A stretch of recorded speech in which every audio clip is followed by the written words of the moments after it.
حالا درس 4 جمله اول هستش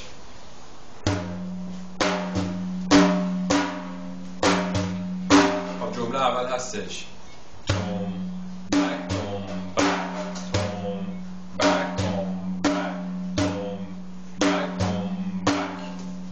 جمله دوم هستش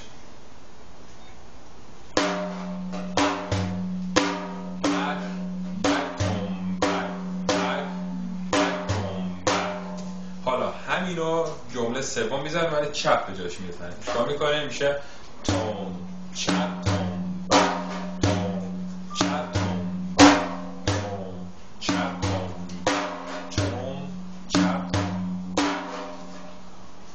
جمله بعدی هستش بک چپ تون بک چپ تون بک چپ.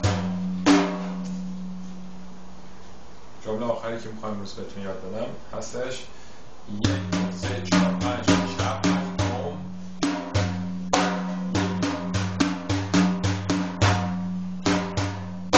راست چپ راست چپ راست چپ راست چپ تون چپ تون راست چپ راست چپ راست چپ راست چپ تون چپ تون 1 2 3 4 5 6 7 8 9 چپ تون.